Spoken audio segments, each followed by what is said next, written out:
사랑하는 성도 여러분, 여러분들의 생각에 불가능한 일에 대해서 누군가가 말한다면 일반적인 사람들은 어떤 반응을 보일까요? 어떤 사람들은 말하는 사람이 미쳤다고 생각할 수 있습니다. 어떤 사람은 관심을 가지고 먼저 듣습니다. 그리고 사실 파악을 위해서 언제 일어난 일인지, 누가 한 일인지, 일이 일어난 후 결과가 어떻게 되었는지를 질문을 합니다. 대답이 논리가 없거나 말하는 내용의 순서가 다르거나 하면 그 일어난 일이 사실이 아닌 것으로 판단할 수 있습니다. 어떤 경우는 말하는 사람에게 직접 가서 보자고 할 수 있습니다. 보는 것은 때때로 확실한 믿음을 주게 됩니다. 여러분들은 과학이나 산업에서 금도금을 한다는 것을 들어보셨을 것입니다. 금도금은 어떤 부품이나 전기기기의 표면에 금을 입히는 것입니다. 이렇게 하면 전체가 금은 아니어도 표면만 금이지만 금이 가지고 있는 재료의 장점을 적용시킬 수 있습니다. 그렇기 때문에 컴퓨터와 핸드폰 등의 전자기기에 쓰이는 부품들 중에 금도금을 한 부품들이 많이 사용되고 있습니다. 그럼 진짜 금과 금도금은 어떻게 알 수 있을까요? 여성분들이 장식을 위해서 많이 사용하고 있는 금반지, 금귀걸이, 금목걸이 등의 귀금속을 선물을 받았을 때 진짜 금인지 금도금인지 궁금할 수 있습니다. 가장 쉽게 확인해 볼 수 있는 방법으로는 제품에 변색이 되는 부분이 있는지를 확인하는 방법입니다. 착용을 하면서 지속적으로 마찰이 일어나게 되어 변색이 됩니다. 표면에 도금된 금이 따라 없어지면 다른 금속이 보이게 됩니다. 또한 표기를 확인해 볼 수 있습니다.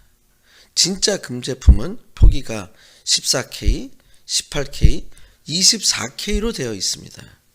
그런데 K 뒤에 GF, GP, GE 같은 것이 있다면 도금 제품이라고 할 수 있습니다. 이런 것은 도금 규격에 따라 나누는 기준입니다. 또한 강한 자석을 사용하여 테스트해 볼 수 있습니다. 진짜 금은 자성을 가지고 있는 금속 물질이 아니기 때문에 자석에 아무런 반응을 하지 않습니다. 그런데 자석에 붙거나 미세한 움직임이 있다면 금이 아닌 다른 물질들이 많이 있을 가능성이 있습니다. 그리고 조금은 육체적 방법이 있습니다. 경기에서 금메달을 받은 선수가 치아로 금메달을 물면 진짜 금이면 이빨 자국이 나타난다고 합니다. 이것은 금의 순도가 높은 것을 알려줍니다. 요즘은 금도금을 한 금메달을 준다고 합니다. 잘못하면 치아에 손상을 줄 수 있기 때문에 조심하시길 바랍니다. 오늘 우리가 함께 읽은 마태복음 16장의 말씀은 진짜 일어난 일에 대해서 기록되어 있습니다. 그런데 믿지 못합니다. 무서워하고 두려워서 사실을 전하지 못합니다. 추가적으로 전하는 사람의 이야기를 듣는 사람들도 믿지 않습니다. 이 기록은 예수님과 관련이 있습니다. 특별히 예수님의 부활과 관련이 있습니다. 오늘 말씀의 제목은 역시 믿지 아니하니라입니다. 마태복음 16장의 말씀을 통해서 부활하신 예수님께서는 제자들에게 나타나셨는데 제자들로 하여금 예수님의 부활을 믿게 하시려고 한 것 같았습니다. 오늘 말씀을 통해서 오늘을 사는 그리스도인들에게 주시는 예수의 메시지를 함께 살펴보고자 합니다. 첫 번째로 그리스도인에게 주시는 예수의 메시지는 가서 전해야 합니다입니다. 오늘의 말씀의 시작은 매우 조심스럽습니다. 다른 측면에서 보면 매우 슬픕니다. 여러분들도 가족이 먼저 사망하게 되면 어떻습니까? 사랑하는 부모님, 사랑하는 아내 혹은 남편, 사랑하는 형제, 자매, 혹은 사랑하는 아들, 딸이 먼저 죽음을 맞이할 수 있습니다. 교통사고와 같은 불의의 사고로 인하여 먼저 죽음을 맞이하기도 합니다. 건강의 문제로 암과 같은 질병으로 죽음을 맞이하게 됩니다. 저희는 지난 코비드-19 팬데믹을 통해서 질병으로 인해 죽음을 맞이한 경험들이 있을 것 같습니다. 때로는 간단한 진료 차원에서 병원에 갔는데, 정규 검사 진단을 위해서 병원에 갔는데, 진료 과정에서 병이 발견되고 3개월 혹은 6개월 남은 인생을 선고받게 되는 경우도 있습니다. 기침과 같은 매우 간단한 불편으로 병원에 갔는데 폐암 말기라고 하는 진단을 받고 열흘이 안 돼서 죽음을 맞이하신 분도 있습니다. 어떤 경우는 암과 같은 병을 수술하기가 너무나 어렵기 때문에 수술을 미루고 있었는데 의료보험이 적용된다고 하고 수술이 가능한 일정이 잡혀서 수술을 통해서 고침을 받고자 병원에 입원을 하였는데 병원 수술 과정에서 죽음을 맞이하게 되고 더 이상 볼 수 없는 안타까운 경우도 있을 수 있습니다. 예수님의 죽음 이후 제자들의 마음도 이렇게 된 것 같습니다. 특히 이런 경우 여자분들의 마음이 더 아픈 것 같습니다. 마태복음 16장 1절입니다. 안식일이 지남에 막달라 마리아와 야고보의 어머니 마리아와 또 살로메가 가서 예수께 바르기 위해 향품을 사다 두었다가 안식일 이틀 전 예수님께서는 제자들과 함께 예수님의 피와 살을 상징하는 새로운 언약을 세우셨습니다. 그리시고 잡히십니다. 고난을 받으십니다. 그리고 십자가에 돌아가셨습니다. 예수님의 시체는 아리마대 요셉의 무덤에 장사되었습니다. 이스라엘의 장례 문화는 돌무덤 앞에 큰 돌로 입구를 막도록 구조가 되어 있습니다. 이제 안식일이 지났습니다. 안식일은 히브리어로 샤밧이라고 합니다. 유대교의 안식일은 보통 토요일로 알려져 있습니다.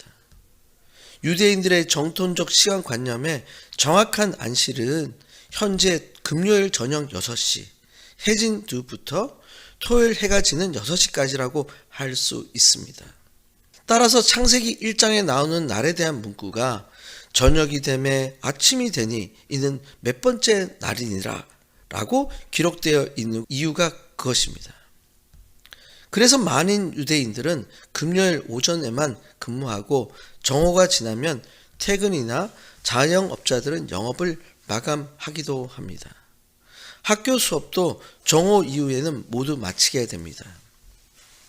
정통적 유대인 가정들은 금요일 오전이 되면 집안을 청소하고 요리를 한다고 합니다. 금요일 저녁 6시경 해지기 10분에서 20분 전에 안식일 촛불 점화를 합니다. 겨울철에는 오후 4시가 넘으면 촛불 점화를 한다고 합니다. 안식일이 시작되기 전에 초를 미리 켜놓는 것은 유대인들의 전통적 의례입니다. 또한 안식일 촛불은 전통적으로 어머니 혹은 여자가 점화를 하도록 되어 있습니다. 여자들이 먼저 향료를 준비합니다. 향료는 시신에서 풍기는 악취를 막기 위해 시신 위에 뿌리는 것입니다. 이 향료는 사랑과 헌신을 표현합니다. 특별히 마가는 3명의 여자의 이름을 기록하고 있습니다. 막달라 마리아, 야고보의 어머니 마리아, 살로메가 기록되어 있습니다. 특별히 마리아라는 여자들의 이름은 히브리어 마리암 혹은 미리암에서 기원합니다. 많은 여자분들의 이름이 마리아였던 것 같습니다. 성경에는 여러 마리아가 기록되어 있습니다. 예수님의 어머니 마리아, 다른 사람과 구분하기 위해서 마리암이라고 하기도 했습니다.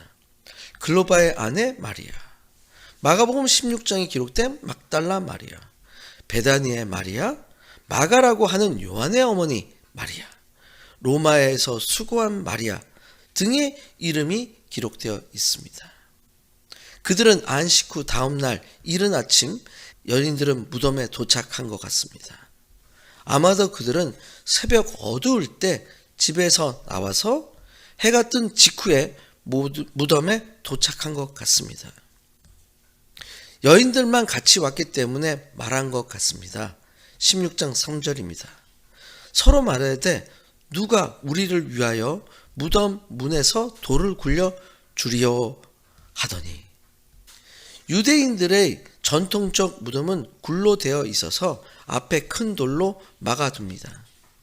이 돌을 움직이기 위해서는 건장한 사람들의 힘이 필요합니다. 그래서 걱정을 했습니다. 그런데 도착해서 보니 돌이 굴려져 있고 입구로 막은 돌의 크기는 매우 큰 것 같습니다. 그래서 여인들은 쉽게 무덤 안으로 들어갈 수 있었습니다. 마가복음 16장 5절입니다. 무덤에 들어가서 흰옷을 입은 한 청년이 우편에 앉은 것을 보고 놀라매 여인들은 무덤 안으로 들어갑니다. 그곳에서 흰옷 입은 한 청년, 즉 하나님의 천사를 보게 됩니다. 너무나 놀란 것 같습니다. 전혀 생각하지 않았던 사건에 부딪힌 것입니다. 아마도 너무 놀라 아무 말을 하지 못한 것 같습니다. 그때 천사가 이야기를 합니다. 6절입니다. 16장 6절입니다. 청년이 이르되 놀라지 말라. 너희가 십자가에 못 박힌 나사렛 예수를 찾는구나. 그가 살아나셔서 여기 계시지 아니하니라. 보라, 그를 두었던 곳이니라. 예수님의 시체에 향품을 바르기 위해서 십자가에 못 박혀서 죽으신 예수님의 시체를 찾아온 여인들, 그곳에 기다리고 있었던 천사, 그리고 말합니다. 예수님께서 살아나셨다. 그리고 여기에 계시지 않으시다. 시인신이 누웠던 곳을 가리치면서 여기가 그를 두었던 곳이다 라고 말합니다. 이제 무덤은 빈 무덤입니다. 부활의 확실성은 천사가 보여주고 있습니다. 그리고 말합니다. 16장 7절입니다. 가서 그의 제자들과 베드로에게 이르기를 예수께서 너희보다 먼저 갈릴리로 가시나니 전에 너희에게 말씀하신 대로 너희가 거기서 배우리라 하라 하는지라. 이제 여인들에게 임무가 주어집니다. 예수님의 부활의 소식을 다른 제자들에게 전하는 것입니다. 특별히 제자들과 베드로라고 기록된 것은 마가가 특별한 표현을 하였습니다. 아마도 마가복음을 기록한 마가는 베드로의 말을 토대로 기록한 것이기 때문에 이런 표현을 사용한 것으로 생각할 수 있습니다. 사랑하는 성도 여러분, 마치 예수님의 부활을 증거하기 위해서 빈 무덤에서 천사가 여인들이 오기를 기다린 후에 도착한 여인들에게 예수님께서 부활하시어 먼저 갈릴리로 가실 것이니 너희도 거기서 뵐 것이다 라고 하신 부활의 증거를 진심으로 믿으시기를 바랍니다. 부활은 확실한 증거가 있습니다. 여러분 모두가 여러분의 삶에서 부활하신 예수님을 증거하시는 삶이 되시길 간절히 축원드립니다. 두 번째로 그리스도인들의 삶에 주시는 예수님의 메시지는 듣고도 믿지 못합니다입니다. 참 이상한 일이 발생합니다.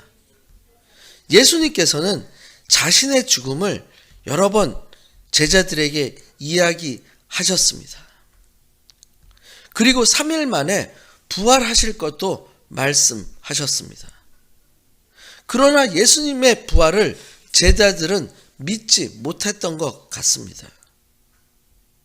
여자들은 전하라는 천사의 말을 못 전한 것 같습니다.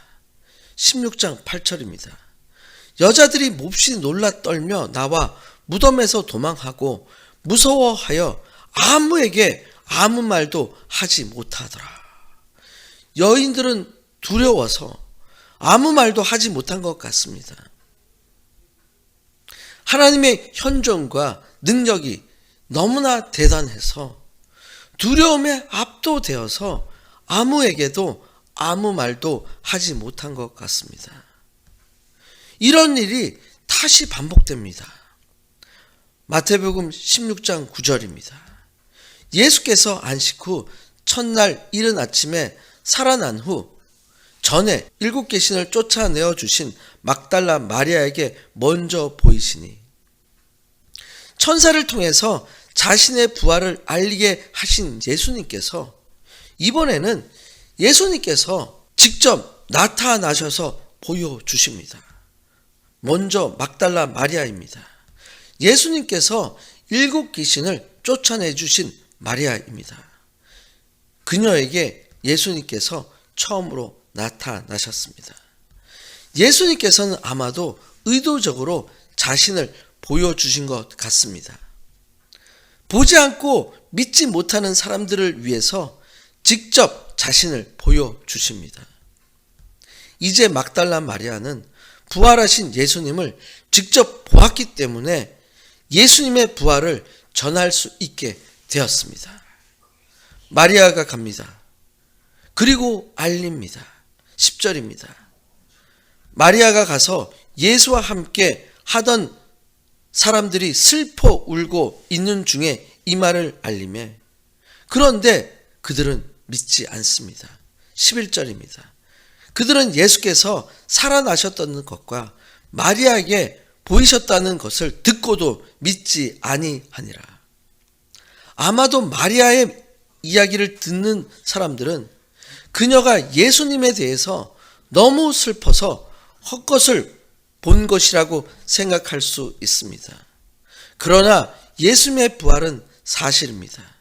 믿으시면 아멘 하시기를 바랍니다. 아멘. 이런 일이 있은 후에 예수님은 다시 제자 2 사람에게 나타나십니다. 16장 11절입니다. 그 후에 그들 중 2 사람이 걸어서 시골로 갈 때에 예수께서 다른 모양으로 그들에게 나타나시니 엠마오로 내려가던 2 제자에 대한 이야기를 요약한 것입니다. 특별히 2 사람은 아마도 막달라 마리아가 말한 것을 듣고도 믿지 않았던 사람 같습니다. 그렇기 때문에 예수님께서 의도적으로 나타나신 것 같습니다. 16장 13절입니다. 2 사람이 가서 남은 제자들에게 알렸으되 역시 믿지 아니하더니 이제 2 제자도 다시 예루살렘으로 돌아왔습니다. 그리고 예수님의 부활의 사실을 전하게 됩니다. 그런데 남은 제자들은 역시 믿으려 하지 않았습니다. 남은 제자들은 마치 예수님의 환영을 본 것으로 여긴 것 같습니다. 사랑하는 성도 여러분, 여러분의 상태는 어떠합니까? 무덤에 간 여인들인가요? 막달라 마리아인가요? 2 제자인가요? 아니면 남은 제자인가요? 예수님께서는 자신의 부활을 제자들이 믿기를 원하셨습니다. 그래서 처음에 믿지 못하기 때문에 제자들에게 개별적으로 혹은 여러 제자가 함께 있을 때 나타나셨습니다. 때로 우리가 복음을 전할 때 믿지 않는 사람들이 있을 수 있습니다. 실망하지 마시기를 바랍니다. 예수님의 제자들 중에도 그런 분들이 있으셨습니다. 그러나 포기하지 마시기를 축원드립니다. 여러분이 전하지 않으면 예수님이 직접 나타나실 수도 있습니다.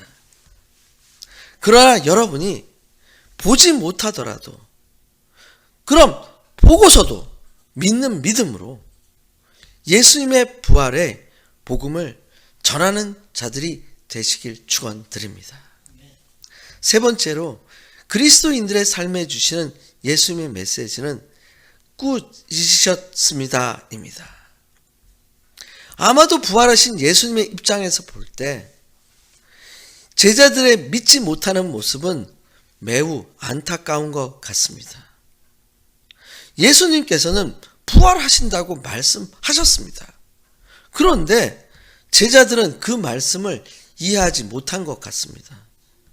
진짜로 부활을 하셨는데도 부활하셨다는 것을 봤다고 전하는데도 믿지 못하고 있습니다. 이제 예수님께서 직접 나타나십니다. 마가복음 16장 14절입니다.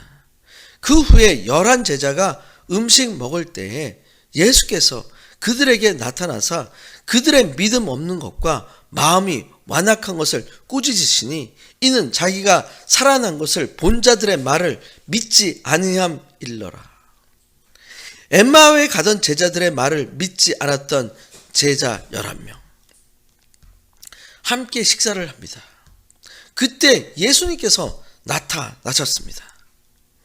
나타나셔서 믿음이 없는 것, 마음이 완악한 것을 꾸짖으십니다. 꾸짖는다는 것은 잘못을 지적하시는 것입니다. 고치도록 하는 것입니다. 남은 제자들이 다른 제자들의 예수님의 부활에 대한 직접적인 증언을 듣고도 믿지 않았다는 것입니다. 이제 예수님께서 남은 제자들에게 나타나심으로 남은 제자들은 예수님의 부활을 믿게 되었습니다. 사랑하는 성도 여러분, 예수님의 부활은 사실입니다. 예수님께서는 직접 제자들에게 나타나셨습니다. 여러분의 삶에도 예수님께서 직접 나타나시길 축원드립니다. 예수님을 직접 만나시길 축원드립니다. 예수의 부활을 확실히 믿는 자가 되시길 축원드립니다. 여인들, 막달라 마리아, 엠마로 가던 두 제자, 남은 제자들의 반응과 믿음을 통해서 예수님의 부활을 온 세상에 확실하게 믿는 믿음으로 담대히 전하는 한 분 한 분이 되시길 간절히 축원드립니다. 아멘. 이 시간 함께 통성으로 기도하시겠습니다. 오늘 말씀을 통해서 우리 모두가 예수님의 부활이 나의 삶에 확실한 증거가 되게 해달라고 기도하시길 바랍니다. 예수님의 부활을 보고 만난 제자들처럼 우리의 삶에서도 부활하신 예수님을 보게 해달라고 기도하시길 바랍니다. 부활의 예수님을 절대적으로 믿는 믿음을 허락해 달라고 기도하시길 바랍니다. 다 함께 주여 한번 크게 외치시고 함께 기도하시겠습니다. 주여, 주여, 주여. 이 시간 함께 기도합니다. 예수님께서 우리에게 믿음을 주시기 위해서 직접 제자들에게 나타나셔서 보여주셨습니다. 그러나 그 소식을 들은 제자들은 믿음이 약해서 보지 못했기 때문에 듣는 것을 믿지 못하였습니다. 아버지 하나님, 저희가 복음을 전할 때에 이런 일들이 일어납니다. 저희는 확신을 하지만은 복음을 전하지만은 듣지 못하고 받아들이지 못하는 사람이 있음을 압니다. 저희가 실망하지 않겠습니다. 제자들도 그랬던 것을 보면서 믿음이 있는 것이 얼마나 어려운 것을 저희가 배우게 됩니다. 그러나 저희들에게 믿음을 허락하여 주시옵소서. 하나님 아버지 감사합니다. 부활의 예수님을 믿지 못하는 연약함이 있음을 이 시간 고백합니다. 오늘 말씀을 통해서 부활의 예수님께서 저희의 삶에 찾아오시길 간구합니다. 예수님의 부활을 확실히 믿는 자가 되겠습니다. 예수님의 부활을 확실하게 증거하는 증인의 삶을 살겠습니다. 우리의 삶에 관여하여 주시옵소서. 저희들의 매일매일의 삶이 부활의 예수님과 동행하는 삶이 되게 해주시길 간구합니다. 우리의 구원자이신 예수 그리스도의 이름으로 간절히 기도드렸습니다. 아멘.